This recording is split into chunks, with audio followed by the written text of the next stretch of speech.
نحمده ونصلي ونسلم على رسوله الكريم أما بعد فأعوذ بالله من الشيطان الرجيم بسم الله الرحمن الرحيم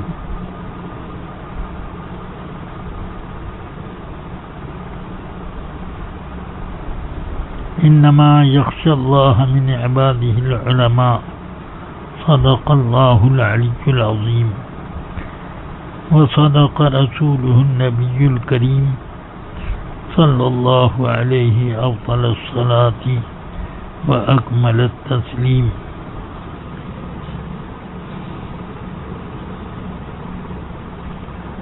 آج حضور تاج الشریعہ کی یادگار کے طور پر یہ آن لائن اجلاس جاری ہے. اس سلسلے میں مجھ سے یہ فرمائش کی گئی ہے کہ حضرت سیدتنا خاتون جنت فاطمۃ الزہرا رضی اللہ تعالی عنہا نے جو حضرت سیدنا ابو بکر صدیق رضی اللہ تعالی عنہ سے فدق وغیرہ کے بارے میں جو مطالبہ کیا تھا اس سے متعلق میں کچھ عرض کر دوں. تو مجھے عرض یہ کرنا ہے کہ یہ حدیث بطور تواتر رسول اکرم صلی اللہ تعالی علیہ وسلم سے مروی ہے کہ آپ نے فرمایا کہ ہم انبیاء کرام کسی کو وارث بنا کر نہیں چھوڑتے. ہمارا جو مال ہے وہ مسلمانوں پر صدقہ ہے. اس متواتر حدیث کے خلاف کے بعد میں اس حکم کو سرکار نے واپس لیا ہو کوئی ثبوت نہیں ملتا. قرآن عظیم میں بھی جو فرمایا گیا وہ مسلمانوں کو ہی مخاطب کر کے فرمایا گیا. یوصیکم اللہ فی اولادکم. اللہ اے مسلمانوں، اللہ تمہیں تمہاری اولاد کے وراثت سے متعلق یہ حکم دیتا ہے. تو یہ حکم خاص مسلمانوں کے لیے ہوا، نہ کہ نبی پاک صلی اللہ علیہ وسلم کے لیے. ورنہ یوصیکم کا لفظ نہ ہوتا بلکہ مطلق ایک بات کہی جاتی، جیسے نماز روزے وغیرہ کے بارے میں فرمایا گیا. اور تواتر سے جب کوئی حکم ثابت ہوتا ہے تو وہ حکم قرآن عظیم کی آیات میں تخصیص اور نسخ کا بھی اس سے حکم جاری ہو سکتا ہے. اس بنا پر یہ جو سیدتنا فاطمۃ الزہرا رضی اللہ تعالی عنہا نے مطالبہ کیا، یا امہات المؤمنین رضوان اللہ تعالی علیہن اجمعین نے حضرت عثمان غنی رضی اللہ عنہ کو سیدنا ابو بکر صدیق کے پاس اپنا مطالبہ سمن یعنی 8واں حصہ جو وراثت میں ہوتا ہے اس کے مطالبے کے لیے بھیجنا چاہا تو یہ دراصل عدم علم کی بنا پر ان حضرات کے یہ مطالبے تھے. اسی لیے ام المومنین عائشہ صدیقہ فرماتی ہیں کہ رسول پاک کی ازواج مطہرات نے عثمان غنی کو سیدنا ابو بکر صدیق کے پاس مطالبہ سمن کے لیے بھیجنا چاہا تو فکنت ارد علیہن، میں ان کو روکنے لگی اس بات سے، اور میں نے کہا الا تتقین اللہ، کیا تم لوگ اللہ سے ڈرتی نہیں ہو کہ رسول پاک نے فرمایا کہ ہم انبیاء کرام کی وراثت تقسیم نہیں ہوتی، ہم جو چھوڑتے ہیں وہ صدقہ ہے. اب فرماتی ہیں کہ میری یہ بات ازواج مطہرات نے جب سنی فوراً وہ باز آ گئیں اور انہوں نے حضرت عثمان کو جو بھیجنا چاہا تھا اس سے وہ پیچھے ہٹ گئیں کہ رسول پاک نے جب خود یہ فرما دیا تو اس کا مطلب یہ ہے کہ ان ازواج مطہرات کو بھی علم نہ تھا. عدم علم کی بنا پر کسی حکم کو جو عامت المسلمین سے متعلق ہے وہ انبیاء کرام پر اگر جاری کیا جائے تو اسے خطا اجتہادی کہا جاتا ہے، مطلق خطا نہیں کہا جاتا. خطا تو خطا ہے، خطا جس پر کوئی پکڑ یا دنیا میں کوئی اس کے لیے کفارہ ہو سکتا ہے، مگر خطا اجتہادی وہ چیز ہے کہ رسول اکرم صلی اللہ علیہ وسلم ارشاد فرماتے ہیں کہ مجتہد اگر اجتہاد کرے اور صحیح نتیجے پر پہنچے تو اسے 2 ثواب ملتے ہیں، ایک اجتہاد کا، دوسرے صحیح نتیجے پر پہنچنے کا. اور اگر اس سے خطا ہوئی اور صحیح نتیجے پر نہ پہنچا تو اسے اپنے اجتہاد کا 1 ثواب ضرور ملے گا. تو اب جب یہ معلوم ہو گیا کہ خطائے اجتہادی پر بھی ایک مجتہد کو ثواب ملتا ہے تو اس کا مطلب یہ ہو گیا کہ یہ گناہ نہیں ہے، ورنہ اس خطائے اجتہادی پر بھی مجتہد کو ثواب کیوں ملتا؟ ایسا تو ہو نہیں سکتا کہ کوئی چیز خطا ہو اور اس پر نہ کفارہ، نہ توبہ، نہ استغفار، کچھ نہیں، اور وہ اس پر ثواب الگ سے مرتب ہو. ایسا تو نہیں ہے، الا بفضل اللہ تعالی و رحمتی. تو اب یہ کہنا ہے مجھے کہ ان حضرات سے جو یہ اس حدیث کے عدم علم پر مطالبے کا ارادہ ہوا، یا خاتون جنت رضی اللہ عنہ نے اور سیدنا ابن عباس نے رضی اللہ عنہما دونوں نے مل کر مطالبہ کر لیا،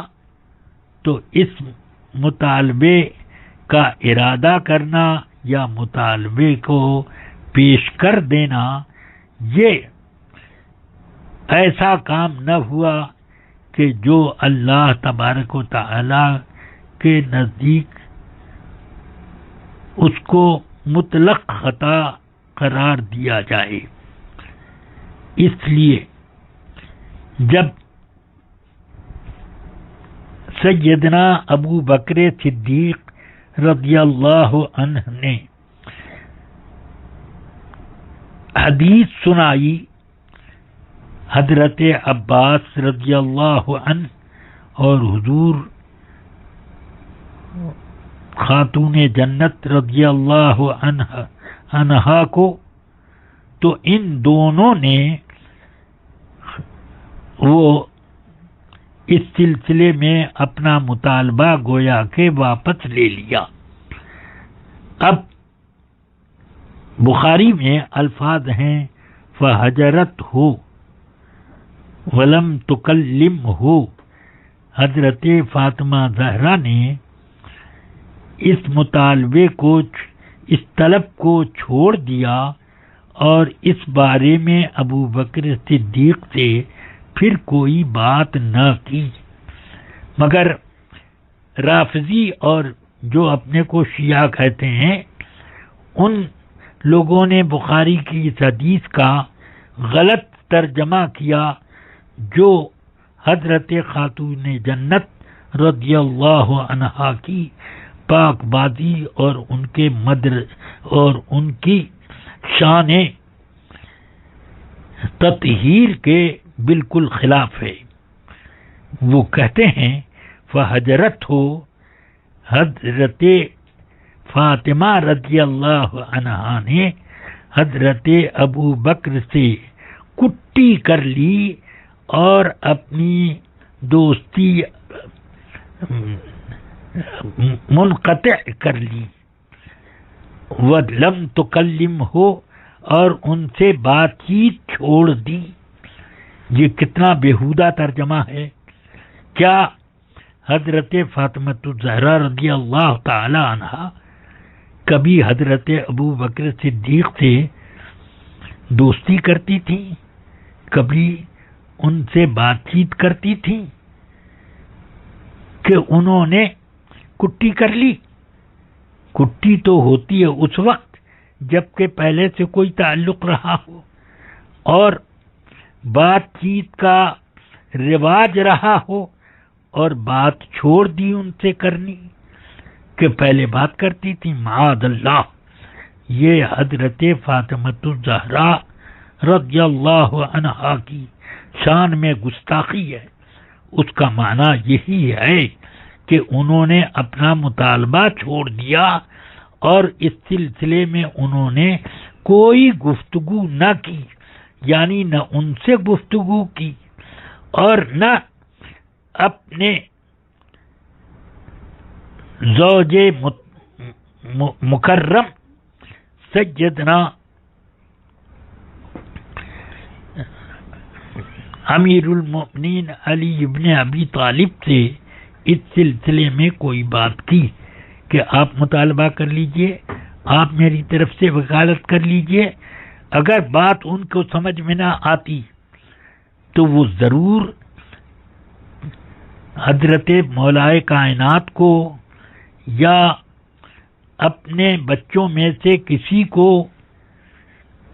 اس چیز کی تاکید کرتی کہ میرے اوپر انہوں نے زیادتی کی، جب تمہیں موقع ملے تو تم لوگ اس کا مطالبہ ضرور کر لینا. مگر بخاری شریف میں یہ حدیث موجود ہے کہ حضرت عباس اور رضی اللہ تعالی عنہما رضی اللہ تعالی عنہ اور مولائے کائنات دونوں کو حضرت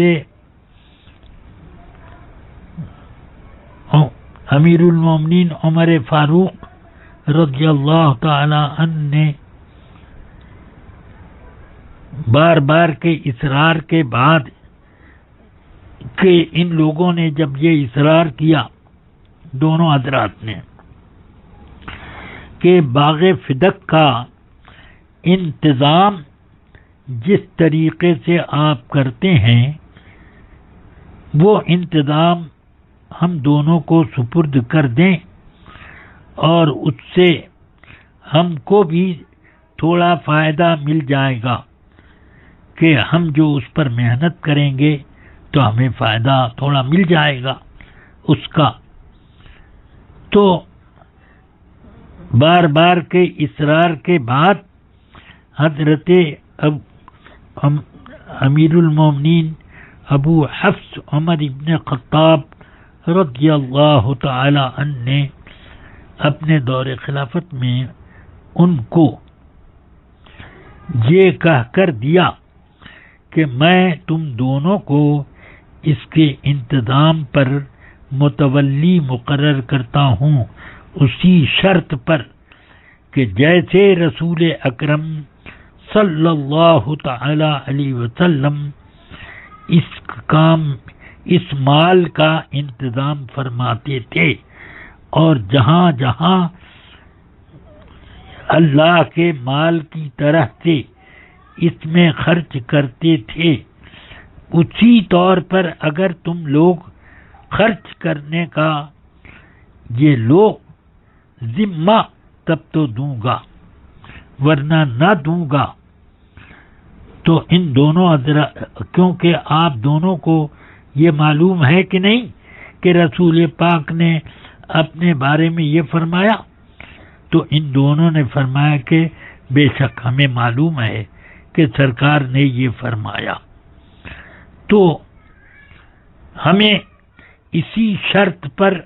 یہ مال صرف انتظام اور تولیت کرنے کے لیے دے دیجیے۔ تو دے دیا۔ آپس میں دونوں حضرات میں کچھ دنوں کے بعد کچھ اختلاف ہو گیا، حضرت عباس اور حضرت علی رضی اللہ تعالی عنہما میں اختلاف واقع ہوا۔ تو یہ دونوں حضرات چاہتے تھے کہ اس تولیت کو مال کے ساتھ بٹوارا کر دیا جائے، یعنی باغ فدق اور خیبر، بنو نذیر وغیرہ کے جو زمینوں پر، بنو قریظہ وغیرہ کی زمینوں پر جو رسول پاک کا اختیار تھا اور آپ کی ملکیت میں من جانب اللہ آپ کے تصرف میں تھی، ان زمینوں کے بارے میں ان حضرات نے چاہا کہ ان زمینوں کو اس طرح کر دیں کہ آدھے پر حضرت علی تصرف کریں، آدھے پر حضرت عباس ابن عبد المطلب رضی اللہ عنہ کریں۔ تو حضرت امیر المومنین عمر فاروق کی خدمت میں وہ آئے، اور دونوں نے آنے سے پہلے سیدنا عثمان غنی وغیرہ 4 صحابہ، عبد الرحمن ابن عوف، سعد ابن ابی وقاص وغیرہ 4 آدمیوں، 4 اصحاب عشرہ مبشرہ میں سے 4 افراد کو بھیج دیا، یہ لوگ تشریف لائے حضرت امیر المومنین عمر فاروق رضی اللہ عنہ کے پاس۔ پھر ان 4 حضرات کے کچھ دیر کے بعد دونوں حضرات یعنی حضرت عباس اور حضرت علی آئے، اور دونوں ایک دوسرے کو کچھ زجر کر رہے تھے۔ تو پہنچے اور شکایت کی دونوں نے کہ ہم دونوں کو ایک دوسرے سے شکایت ہے انتظام کے معاملے میں، تو اس لیے ہمارا فیصلہ کر دیجیے۔ تو ان چاروں حضرات نے بھی فیصلے کے لیے گزارش کی، یعنی ان عشرہ مبشرہ نے بھی، جن میں عثمان غنی، حضرت عبد الرحمن ابن عوف وغیرہ حضرات موجود تھے، ان سب نے گزارش کی کہ اے امیر المومنین، ان دونوں کے قضیے کا کوئی حل نکال کر کے ایک دوسرے سے راضی کر دیں۔ تو حضرت امیر المومنین عمر فاروق نے فرمایا کہ آپ لوگ جلدی نہ کریں،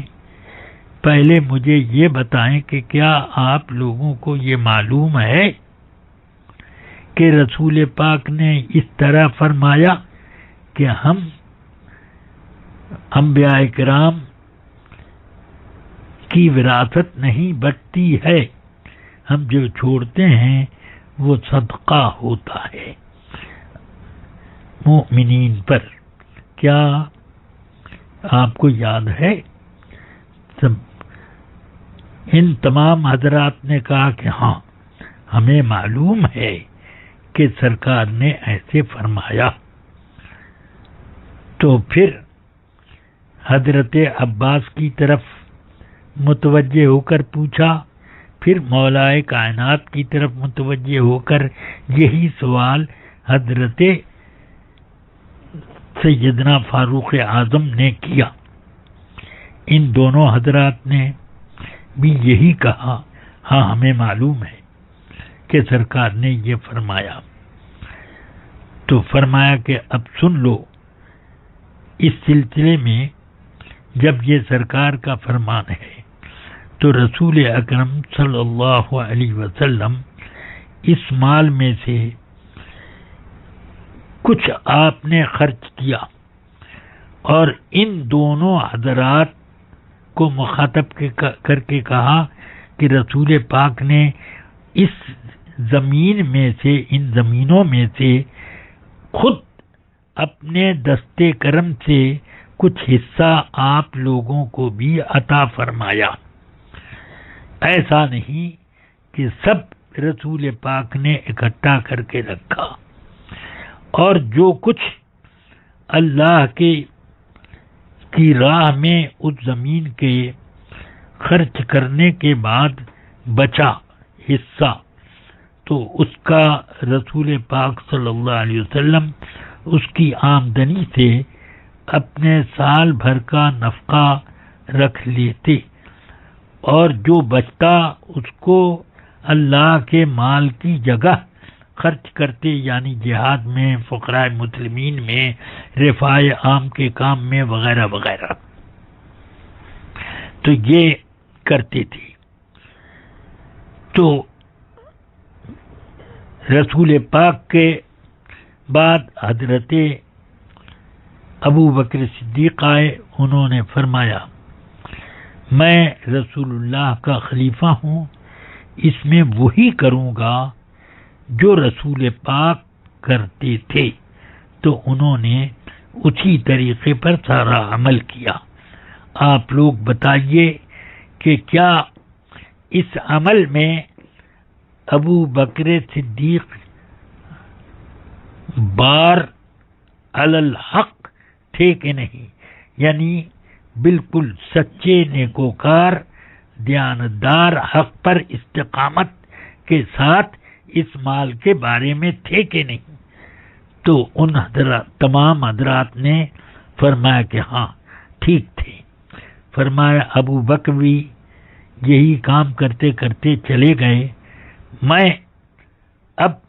ان کا خلیفہ ہوا، تو میں نے 2 سال تک اس مال میں وہی کام کیا جس طرح سے رسول پاک عمل کرتے تھے، اور جس طرح سے اس مال میں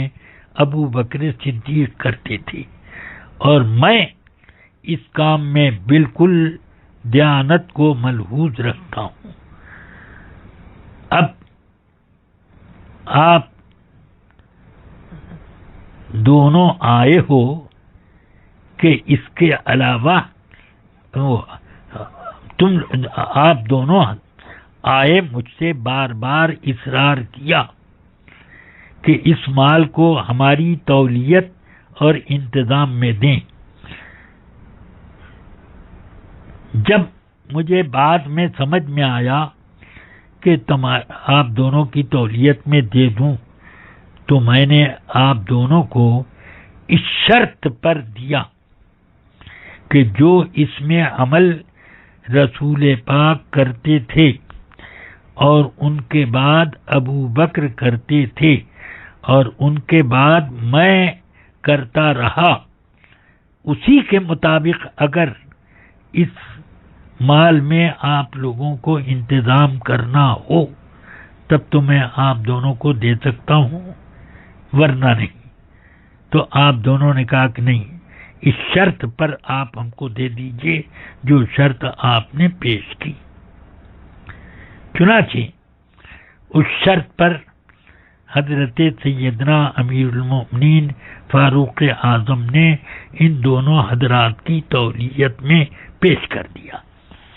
اب یہ دونوں حضرات میں جب اختلاف فرماتے ہیں حضرت فاروق اعظم رضی اللہ تعالی عنہ کہ اب آپ دونوں میرے پاس کیا کرنے کے لیے آئے، اس کے علاوہ کوئی دوسرا فیصلہ کروں؟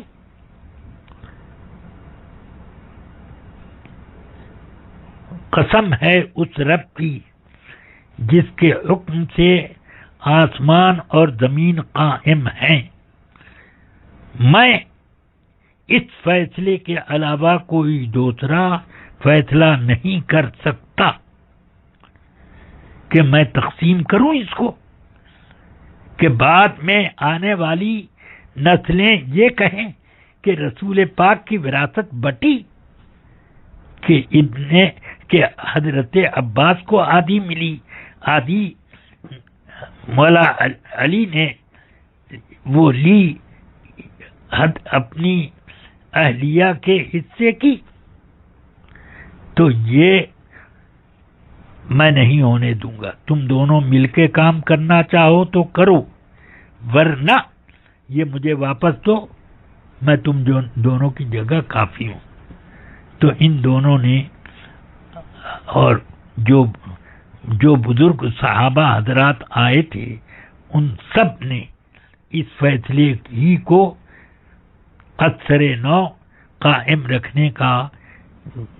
اندیا دے دیا. ہو گیا. تو بخاری شریف میں ہے کہ حضرت عباس اور حضرت علی رضی اللہ عنہما مل کر وہ کام انتظام کرتے تھے، مگر حضرت علی نے اپنی حسن تدبیر سے کچھ ایسی راہ نکال دی کہ عباس جلال میں آ کے چھوڑ کے الگ ہو گئے اور اکیلے حضرت علی اس میں وہی عمل کرتے رہے جو رسول پاک کے زمانے سے جاری تھا. پھر آپ کی شہادت کے بعد سیدنا امام حسن نے اس مال میں اسی طرح سے انتظام جاری رکھا. ان کی شہادت کے بعد سیدنا امام حسین اسی طرح پر انتظام کرتے رہے، اور جب آپ کی شہادت کربلا میں ہوئی تو حضرت سیدنا امام علی اوسط زین العابدین اور حضرت حسن ابن حسن، جن کو حسن مثنیٰ کہتے ہیں، یہ دونوں مل کر اس کا انتظام کرتے تھے. پھر حضرت ان لوگوں کے بعد زید ابن حسن کے ہاتھ میں آیا. اگر یہ مال وراثت کے طور پر چلتا تو حضرت عمر رضی اللہ عنہ کے بعد کیوں نہیں حضرت علی نے اپنی تولیت بدل کر اس مال کو چند حصوں میں بانٹا کہ آدھا حضرت فاطمہ کا حصہ لے کر اپنی وراثت، اپنے بیٹوں کی وراثت اور بیٹیوں کی وراثت میں اس کو تقسیم کرتے، اور حضرت عباس کو ان کا حصہ دیتے کہ سمن کے بعد جو بچے گا وہ حضرت عباس کا ہونا چاہیے تھا، تو وہ ملنا چاہیے تھا۔ تو کیا حضرت مولائے کائنات نے خود اپنے تصرف میں آنے کے بعد حضرت عباس رضی اللہ تعالی عنہ کا حصہ غصب کر لیا؟ معاذ اللہ، ہرگز نہیں، بلکہ سیدنا امیر المؤمنین علی مرتضی کرم اللہ تعالی وجہہ کا بھی وہی فیصلہ تھا جو سیدنا ابو بکر کا، سیدنا عثمان غنی کا اور تمام باقی عشرہ مبشرہ کا فیصلہ اور تمام صحابہ کرام کا اس پر اجماع ہو گیا۔ جب سب کا اجماع ہو گیا کہ یہ نبی پاک صلی اللہ علیہ وسلم کا مال الہی ہے اور یہ مال وراثت نہیں ہے، یہ ہو گیا، تو اسی کے مطابق حضرت فاطمہ رضی اللہ تعالیٰ عنہ اور ان کے شہزادگان، ان کی شہزادیاں اور ان کے زوج محترم حضرت مولا علی رضی اللہ تعالیٰ عنہم اجمعین بالکل راضی رہے۔ اب شیعوں کو یا رافضیوں کو اس سلسلے میں درد شکم ہوتا ہے تو وہ اپنا علاج کریں، ورنہ بہت بڑا اعتراض آئے گا اس بات پر کہ حضرت مولا علی کرم اللہ تعالی وجہ الکریم نے کیوں نہیں تقسیم کیا اس مال کو، اور کیوں نہیں امام حسن رضی اللہ عنہ نے اپنے تصرف میں آنے کے بعد سیدنا امام حسین رضی اللہ تعالی عنہ نے کیوں نہیں تصرف کیا؟ بہرحال یہ ہو گیا۔ اب مجھے خلاصہ گفتگو یہ بتانی ہے کہ حضرت فاطمۃ الزہرا رضی اللہ تعالی عنہا نے جو مطالبہ کیا تھا یہ خطا نہیں، خطائے اجتہادی تھی جس پر ثواب ملتا، اس کو خطا کہہ کر ان کو خطا بار کہنا درست نہیں۔ اس لیے میں مناسب جب اس سلسلے میں خطا کا لفظ استعمال کیا گیا اور انہوں نے یہ وضاحت کر دی کہ اس سے مراد میری خطائے اجتہادی تھی، تو اب ان کے اوپر طعن و تشنیع کرنا یہ صحیح نہیں، کیونکہ انہوں نے اپنی مراد ظاہر کر کے گویا کہ اس بات سے رجوع کر لیا ہے کہ یہ خطا مطلق خطا نہیں ہے بلکہ یہ خطا اجتہادی ہے۔ بس اللہ تبارک و تعالی مجھے تمام سنیوں کو اس پر استقامت کے ساتھ رکھے۔ اس سلسلے میں تمام سنیوں کو یہ بھی یاد رکھنا چاہیے کہ اس مسئلے کو زیادہ چھیڑخانی کر کے شیعوں کو کوئی بھی اپنا ہم نوا نہ بنائے۔ جب ان کی طرف رغبت ہوگی تو اس کا نتیجہ بہت برا ہوتا ہے۔ حضرات خلفائے راشدین کی شان میں گستاخیوں کے تخیلات اور وسوسے آنے لگتے ہیں۔ حضرت امیر معاویہ رضی اللہ عنہ کی شان میں کچھ وہ لوگ جو کو اپنے کو سنی کہتے ہیں، وہ یہاں تک کہہ دیتے ہیں کہ معاذ اللہ وہ صحابی نہیں تھے، معاذ اللہ وہ جنتی نہیں ہیں، اس طریقے کی باتیں کرتے ہیں، تو اس وقت ان سنیوں کو کیوں نہیں جوش آتا کہ رسول پاک کی کسی صحابی کے بارے میں بھی کوئی غلط لفظ کہنا بے شک ان صحابہ کی شان کی طرح ہے کہ یہ تمام صحابہ کی شان میں گستاخیوں کے درجے میں آ جاتا ہے، اور حضرات حسنین کریمین پر بھی اعتراض پڑے گا، اس لیے کہ اگر حضرت سیدنا امیر معاویہ صحابی نہیں تھے اور جنتی نہیں تھے تو کیوں حضرت امام حسن نے وہ خلافت راشدہ جو آپ کو حضرت مولا کائنات سے ملی تھی، اس خلافت راشدہ کو کیوں آپ نے حضرت امیر معاویہ کو تفویض کیا؟ کیوں تفویض کیا؟ کیا یہ کہا جائے گا کہ تقیہ ہے؟ تو پھر سوال یہ آئے گا کہ حضرت علی نے یہ تقیہ کیوں نہیں کر لیا، یا اور موقع پر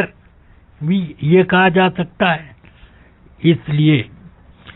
امام حسین رضی اللہ تعالی عنہ بھی امیر معاویہ کے زمانے میں رہے ہیں، مگر انہوں نے آپ سے یعنی امیر معاویہ سے اپنا وظیفہ لینے میں کبھی انکار بھی نہیں کیا۔ بہرحال حضرت سیدنا امام حسن رضی اللہ تعالی عنہ پر بھی اعتراض آ جائے گا، حضرت امام حسین پر بھی،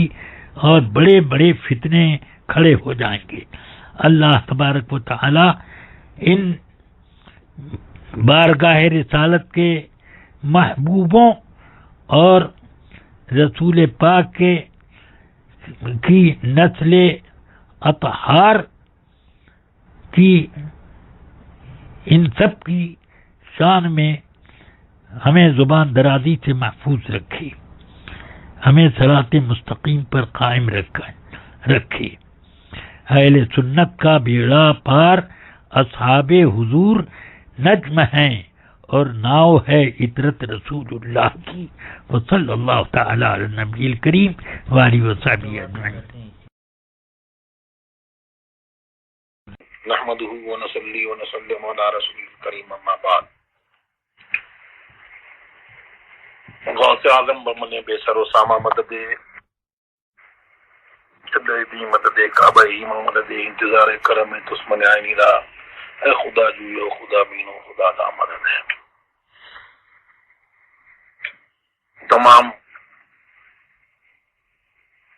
اہل سنت و جماعت کو اور جو لوگ اس وقت غالباً دو سنی وے پر اسے حضور صد الشریعہ اور حضور تاج الشریعہ منایا جا رہا ہے۔ اللہ تبارک و تعالی سے دعا ہے کہ ان بزرگوں کا فیضان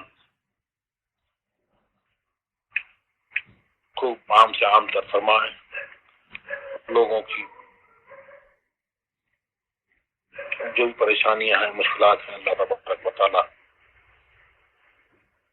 ان کو دور فرمائے، اور بزرگوں کی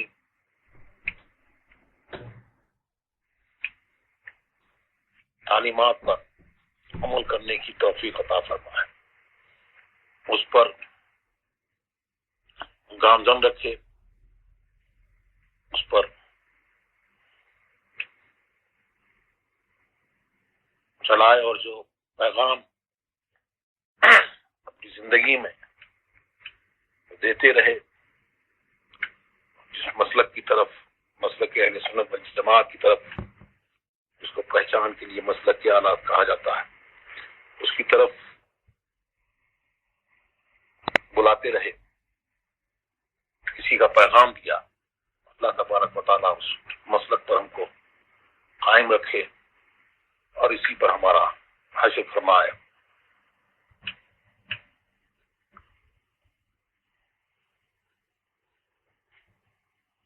مسلک اعلیٰ حضرت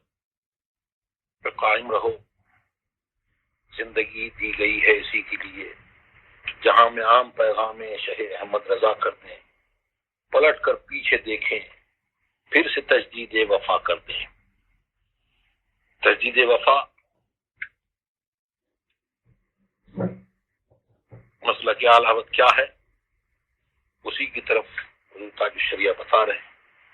کہ تجدید وفا، تجدید عہد، یہ ہے کہ جو صحابہ کرام کی زندگی ہے اور جس طور سے انہوں نے زندگی گزاری، اور جب سرکار سے جس طرح کی محبت اور اہل بیت کرام سے جس طرح کی محبت انہوں نے رکھی، وہی تعلیم ہم کو دی کہ اس طور پر تجدید عہد کرو، تجدید وفا کرو اور اس طور پر چلو۔ مسلک اعلیٰ حضرت کیا ہے، میں کیا بیان کروں؟ ابھی حضور محدث کبیر نے بہت خوب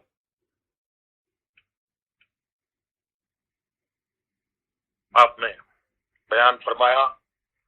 اور آپ لوگوں نے سنا، اور ان لوگوں نے جو یہ مسئلہ چل رہا ہے اگر ان کانوں تک یہ پہنچے تو پھر اس معاملے کا بہت خوب آپ نے حل فرما دیا۔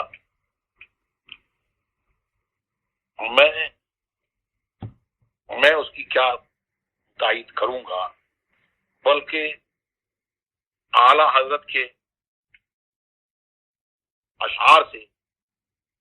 حضور محدث کبیر کی اس تقریر کی تائید ہوتی ہے، بلکہ حضور محدث کبیر کی جو پیغام ہے، جو خطاب تقریر ہے، وہ جیسے اعلیٰ حضرت کے ان اشعار کی تشریح ہے کہ انبیاء کو بھی اجل آنی ہے، مگر ایسی کہ فقط آنی ہے، پھر اس آن کے بعد ان کی حیات مثل سابق وہی جسمانی ہے، اس کی ازواج کو جائز ہے نکاح، اس کا ترکہ بٹے جو فانی ہے۔ تو باغ فتح کے مسئلے میں جو حضور محدث کبیر نے پیغام دیا ہے اور جو بتایا ہے، تو اب جو لوگ شور و غوغا کر رہے ہیں وہ اس معاملے میں امید ہے کہ وہ اب خاموش ہو کے بیٹھ جائیں گے اور ان رافضیوں سے جو صحابہ کرام کی شان میں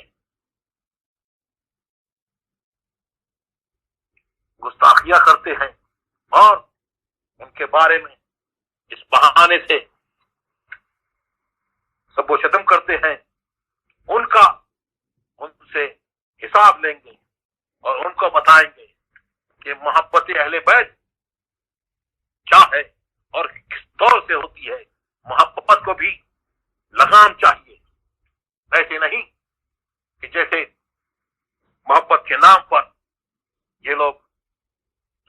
ایمان لوٹتے ہیں، اللہ تبارک و تعالی ہمیں اور آپ کو سب کو ان کے شر سے محفوظ رکھے اور بزرگوں کے